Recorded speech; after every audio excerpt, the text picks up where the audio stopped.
Hello and welcome to another Purveyor of Light Photoshop Quick Tip.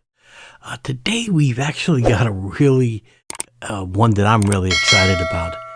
It's a new release that just came out from Adobe on it's called Regenerative Expand, and it automates a process that we try to do manually, and it does it in just incredible ways.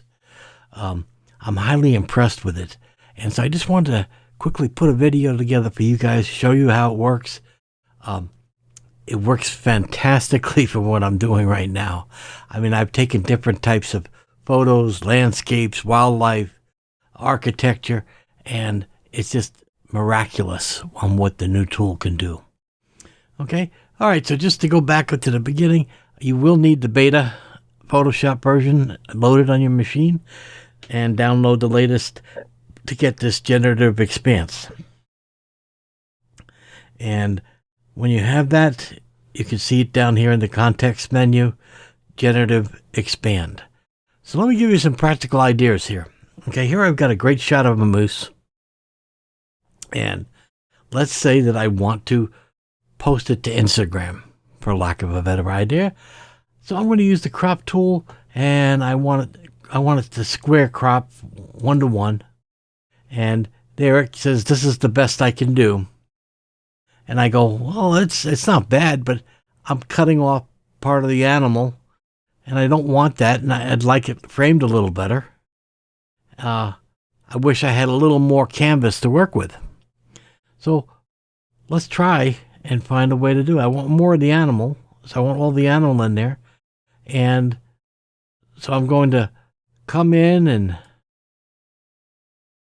expand it out, right?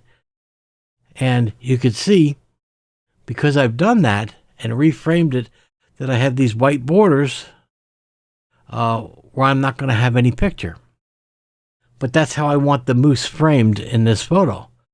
Okay, now, if I use this new Generative Expand, okay, it's going to turn around and say, I got you.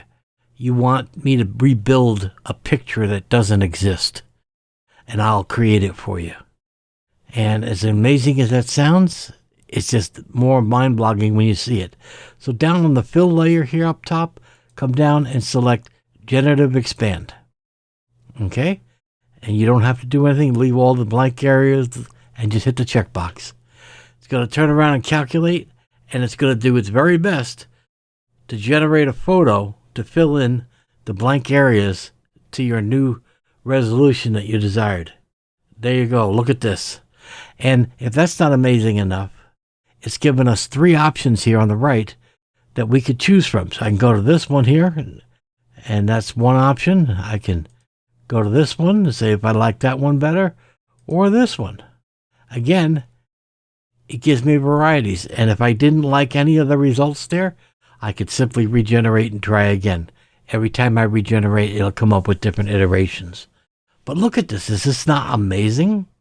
I mean, it just filled in, and it made the picture that didn't exist. It's absolutely mind-blowing. All right, let me show you another one. Okay? We'll go to the next photo here. Okay, here's an architecture one. Okay? And so I go, okay, what do I want to do with this one? Let's give it a really hard thing to deal with. So I'm going to go to the crop tool. I'm going to do a ratio of, we'll do 1:1 again. And I will take it up, and you can see I'm running out of room already.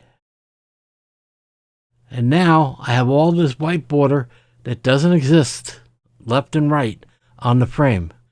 But no worries, I'm going to turn around and select Generative Expand, and I'm going to hit OK.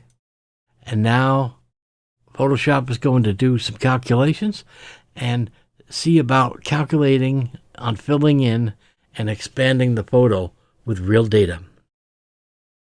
And look at this. Is that not amazing? Okay? It turns around and rebuilt there. And you have different variations. So I go, well, I like this one better. And this one. Okay? And you should see that the details that they put, look at the chain that it interprets, okay? In each iteration, the detail in the brick, it decides and lets you choose. It's absolutely mind-boggling to what it can do. All right? So again, look at that, the picture from there to that. Okay? I think it's absolutely mind-blowing. All right, one last one. All right, so I've got a landscape. I just wanted to show you how far this thing will go with the limits. I have a landscape, and I go, gee, I wish I framed it better, and maybe I'll take it to a nice 1-to-1. But boy, I'm missing a lot of real estate now. I wonder if Adobe can generate and expand this picture. Hit the checkbox. Let it calculate. And again, depending on the speed of your computer, will be how fast it takes for it to actually do the calculations. And when you're considering what it's about to do here, that's pretty darn cool. I mean, look at that. Look at that. I mean, the water detail that it built into, the rocks. And again, we have different variations. So I can select this variation if that one's better. Or maybe that one's better. I mean, absolutely mind-blowing. Okay? And again, this is available for you to download right now and play with. But you're going to be blown away with it. I have tried all different types of photos. And I've even done it with humans where a piece of their leg was cut off in the photo and so forth. And Adobe was able to generate the remaining part of the leg. It was just absolutely mind-blowing. All right.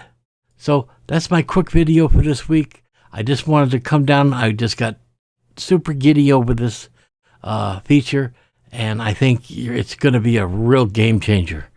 The intelligence that Adobe's putting into the generative fill is just mind-boggling.